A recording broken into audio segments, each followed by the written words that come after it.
Bonjour tout le monde, salam alaikum, j'espère que vous allez bien. C'est une question que je pense qu'on ne peut plus se poser en ce moment. Cette introduction classique dans nos émissions, dans nos vidéos, dans nos podcasts, je pense qu'il faudra la changer quelquefois parce que il y a quelques événements de l'actualité qui nous attristent particulièrement. On ne peut pas se dire à ce qu'on va bien. Depuis hier, nous avons encore une fois malheureusement prolongé le feuilleton de l'affaire Lamira Bouraoui qui a pris une dimension, je ne sais pas comment la qualifier, les mots manquent. Dimension surréaliste. Surréaliste, totalement surréaliste. Regardez comme comment le chef de l'État est mobilisé lui-même personnellement sur ce dossier, il suit ce dossier, il demande des comptes régulièrement, il demande des comptes rendus, il demande des nouvelles informations, il aussi فهم كيفاش هذه l'opposante خرجت من البلاد. احنا البارح حكينا لكم l'information d'abord, le commentaire ensuite. البارح حكينا لكم باللي كيفاش la sœur de Amira Bouraoui, Wafa Bouraoui, sa mère Khadija Bouraoui ont été donc embarqués, arrêtés par les services par les éléments de la brigade de la gendarmerie nationale de la Hachor, dans la banlieue d'Alger. Alors, ils ont été hier placés en garde à vue durant toute la nuit du samedi au dimanche. Wafa Bouraoui, la sœur d'Amira Bouraoui, a été libérée, remise en liberté à partir de 5h du matin, à Lyon, ce dimanche. Quant à Madame Khadija Bouraoui, elle a été gardée par sa garde à vue a été prolongée par la gendarmerie nationale et elle a été transférée jusqu'à Annaba, à 700 km d'Alger, pratiquement 700 km, à 600 plutôt. En tout cas, elle a été transférée jusqu'à Annaba, à l'extrême est du pays, par voiture, par route. Ils l'ont embarquée dans une voiture et ils l'ont conduite jusqu'à Annaba pour être remise entre les mains d'une autre brigade de la gendarmerie nationale basée à Annaba, dont les services ont été chargés de mener l'enquête sur les circonstances et de la fuite de Amira Bouraoui vers la Tunisie, afin qu'elle puisse plus tard rallier le territoire français. Alors, Madame Khadija Bouraoui, je corrige hier l'information, elle n'a pas 73 ans, elle va fêter 71 ans demain, après-demain. Dans 2 jours, ce sera son anniversaire. Parce qu'on a fait 71 ans. Pas 73 ans, 71 ans. Par contre, je vous confirme que nous avons encore une fois confirmé qu'elle est cardiopathe, qu'elle avait souffert elle a des antécédents médicaux assez graves et qu'elle avait été opérée en 2016 au niveau du cœur à l'hôpital militaire de Ain Nadja. On lui a installé un composant pour pouvoir booster son activité cardiaque et la maintenir en vie. Elle est gravement malade et elle risque un infarctus à n'importe quel moment. Naturellement, quand je dis ça, beaucoup de certains lectrices et lecteurs et téléspectatrices, quelques-uns de nos abonnés, les téléspectatrices, téléspectateurs, nous ont reproché de vouloir influencer les enquêteurs, les juges, pour un petit peu susciter leur pitié, etc., afin qu'elle épargne, alors qu'elle aurait pu, alors qu'elle est potentiellement, qu'elle est susceptible d'être complice. Là, on vous donne des infos, d'abord, quand on fait une enquête, quand on arrête quelqu'un, il est tout à fait logique de prendre en considération son état de santé. Le régime de la garde à vue n'est pas adapté à toutes les personnes fragiles. Une personne fragile, âgée, malade, cardiopathe, qui a été opérée en 2016 et qui risque un infarctus, elle a des problèmes cardiaques assez graves à n'importe quel moment, je suis désolé, l'enquête doit être adaptée à ses besoins spécifiques. لما قلنا لكمش ما تهضروش مع يمة أميرة بوراوي. Amira Bouraoui n'est pas un prophète, n'est pas, je sais pas quoi, n'est pas une personnalité sacrée, n'est pas une constante de la nation, elle n'est pas au-dessus des lois. Il est tout à fait légitime de la part des gendarmes et des juges de l'auditionner, pour comprendre comment elle a fui le pays, comment elle a violé son ISTN. L'affaire, je parle juridiquement parlant. Je parle parce que dans une affaire, il y a toujours le côté judiciaire, le côté purement technique et judiciaire, mais aussi le côté moral. Parce que on va parler du dossier Amira Bouraoui dans un petit moment. D'abord, c'est de leur droit, ils veulent l'auditionner, ils veulent lui parler, ils veulent l'enquêter, c'est leur droit. Mais il y a des conditions, il y a une manière de faire. Quand on a une personne malade, on ne la garde pas toute une nuit, cardiopathe et âgée, on ne la garde pas toute une nuit dans une brigade de gendarmerie. Et on garde à vue en plus. Ça ne se fait pas. Ils auraient pu aménager ils auraient pu l'enquêter avec elle au niveau à son domicile familial. Même Badika, il doit vers un juge d'instruction, Alger ou là-bas, et l'enquête se poursuit. فيش عيب ما فيهاش عيب mais la personne elle est cardio. Alors imaginez déjà que je m'aille là. Imaginez ce que même si elle était coupable d'un quelconque crime, on ne peut pas attenter ou la menacer son intégrité physique ou la mettre en danger, même si elle avait fait un crime grave. Pour le moment, Madame Khadija Bouraoui, qui est la maman d'Amir Bouraoui, n'a rien fait de grave. Ce n'est pas elle qui a fui, c'est sa fille. Ce n'est pas elle qui fait de l'opposition, c'est sa fille. Ce n'est pas elle qui a été exfiltrée, comme disent les autorités algériennes, depuis la Tunisie vers la France, c'est sa fille. C'est une maman. Pour le moment, son seul tort est d'être maman. Pour le moment. Il y a un deuxième tort, et l'enquête doit le déterminer.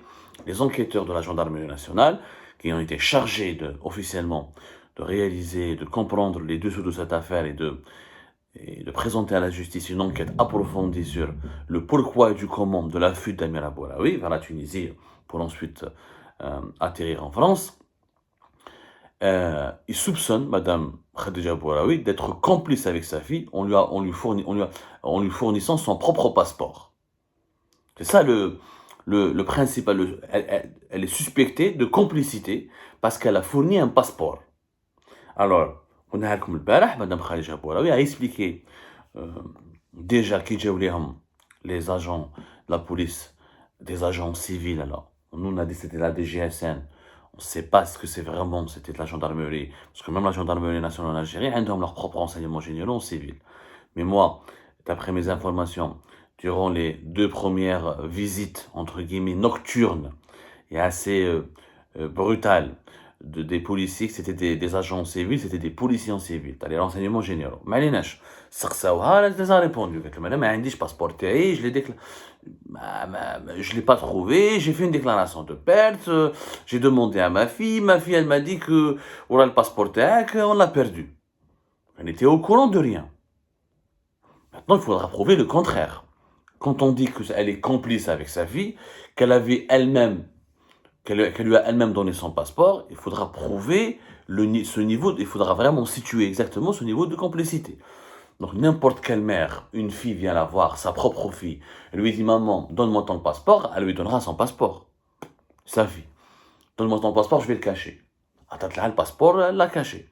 Maintenant, quand l'usage de ce passeport, après, il faudra le déterminer et démontrer que la dame âgée de 71 ans est réellement impliquée dans ce délit de fuite. Je te fais un mot mleh. C'est pas parce qu'elle a donné, même prétexte, allons-y dans le sens des enquêteurs. Parce que dans les autorités algériennes pensent que Madame Khadija Bouraoui est complice. Donc elle est jugée coupable avant même d'être jugée. C'est quoi son tort? C'est quoi son crime? Peut-être le passeport de Benta. Ah, il y a une maman qui ne va pas donner son passeport à sa fille. Trouvez-moi une maman qui va dire à je te donne pas mon passeport. Attends là le passeport. Ça ne veut pas dire qu'elle savait que sa fille allait utiliser son passeport pour violer son ISTN et partir et fuir le pays. Il n'y a aucune preuve qu'elle le montre. Il n'y a absolument aucune preuve. Comment tu vas prouver matériellement? Parce que le problème, le problème c'est que qui jazet Amira Bouraoui fait en pourquoi les policiers n'ont pas contrôlé? Le problème c'est la police aux frontières. هما عندهم جاهم باسبور فيه عجوزه مكتوب خديجه بوراوي 71 ans وكاشتاه. C'est le policier qui n'a pas vérifié باللي réellement le passeport هذا correspond à la personne qui s'est présentée pour quitter le pays qui s'appelle Khadija Bouraoui. Le problème donc ما راهوش في خديجه بوراوي.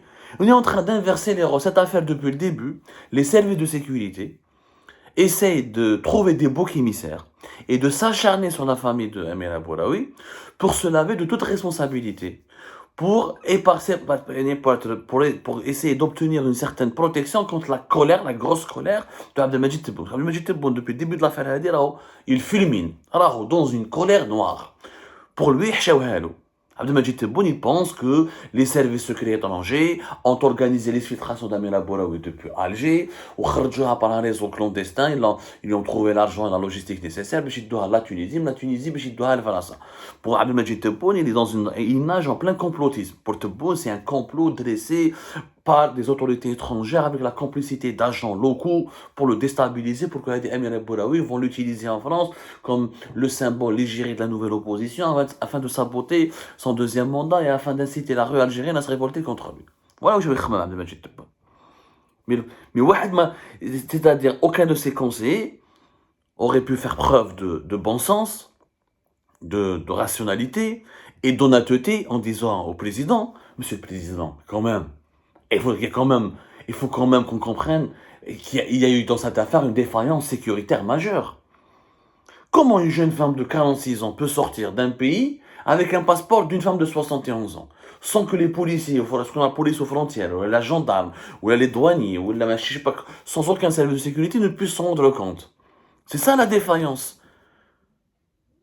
Elle n'est pas, c'est pas Madame Khadija Bouraoui qui est responsable de cette défaillance. Parce que jusqu'à maintenant, la complicité dont on essaie d'accabler, l'accusation de complicité qu'on essaie de coller à Madame Khadija Bouraoui, elle ne tient pas la route.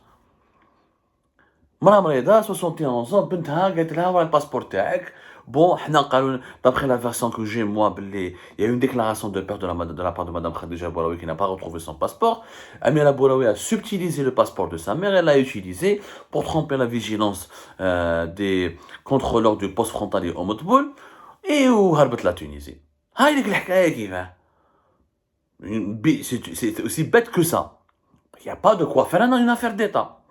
Maintenant, si on veut nous faire croire que, ok, Madame Khadija Bouraoui, elle est complice, le passeport de Benta, elle lui a donné un passeport, elle lui a pas donné des armes, elle lui a pas donné de l'argent, elle lui a pas donné, je sais pas quoi. Ça n'a aucun sens. On est en train de s'acharner sur une vieille femme, juste pour calmer la colère du président de la République, Abdelmajid Tebboune, qui nage en plein délire complotiste, lui-même, et on s'acharne sur une vieille femme pour se venger contre Amira Bouraoui, qui s'est moqué, réellement, qui a tourné en bourrique les services de sécurité. Donc les services de sécurité s'acharnent. Mais pour sauver leur honneur et leur crédibilité, s'acharnent sur une vieille femme. Moi, à fait Alger, garde à vue jusqu'à 5h du matin, pratiquement, mskina mra cardiopathe. Ça se fait pas. داوها من بعد حتى العنابه في الطريق 6h ولا ما بيش comme 7h de route. Elle est malade, تلحق دوك العنابه, elle va être interrogée par une brigade de la gendarmerie de Annaba. Ensuite, elle devra être présentée devant un juge في Annaba pour qu'il décide de son sort. Pour une femme cardiopathe, 71 ans, et ex-femme, la défunte, la veuve, parce qu'elle était la veuve du colonel Bouraoui. Le colonel Bouraoui, le Babat Amira Bouraoui, qui est mort en été 2020, il était l'ex-directeur de l'hôpital militaire de Ain Nadja. C'était l'un des piliers de la santé militaire dans notre pays. Célèbre cardiologue qui a donné sa vie pour l'Algérie, pour l'armée nationale et populaire, et qui a donné sa vie aussi, et a risqué sa vie durant toute la décennie noire, pour soigner les combattants et les soldats algériens qui protégeaient le pays contre l'islamisme terroriste. Aujourd'hui, Martou Mskina, sa veuve, la veuve, elle est balancée entre les deux extrémités du territoire national, dans des brigades, en garde à vue dans une brigade, hier c'est une garde à vue fait à Alger, j'espère qu'il n'y aura pas une autre garde à vue pour elle, parce qu'elle est vieille âgée à Annaba. Donc elle est maltraitée, vraiment maltraitée, elle est en s'acharner, c'est une violence pour elle, cette vieille femme. Quand tu as 71 ans et tu es malade et tu subis ça, c'est une violence. C'est de la torture. Vous l'interrogez. Quand vous l'interrogez 3-4 heures, si vous voulez, je sais pas, rester chez elle pendant ça. En plus, il y a une perquisition. Ce qu'on n'a pas dit, c'est que l'yom sbah à 5 heures du matin, il y a eu une perquisition au domicile de Amira Bouraoui. في واد رمان. Il a été perquisitionné par des éléments de la gendarmerie nationale. Ok, c'est leur travail. Mais le problème n'est pas là. Ok, une enquête, il faut accepter. Tout le monde est soumis à une enquête. On aurait aimé d'ailleurs que cette enquête soit déclenchée lorsque des hommes d'affaires, des criminels, des grands voleurs, des hommes dangereux, des individus encore plus dangereux qu'Amira Bouraoui, lorsqu'ils ont fui le pays. On n'a pas vu la même rigueur, la même profondeur dans l'enquête le même acharnement de la part des services de sécurité. C'est ce qui est étrange. Maintenant, Madame Khadija Bouraoui affirme que son passeport lui a été subtilisé par sa fille. Le cousin de Amira Bouraoui, un certain Yassine, il a été arrêté il y a de cela 48 heures. Il est en garde à vue. Il devrait être présenté aussi prochainement, Emilio Mardoua, devant un tribunal à Annaba, parce qu'il a juste déposé Amira Bouraoui devant la gare des taxis d'Annaba.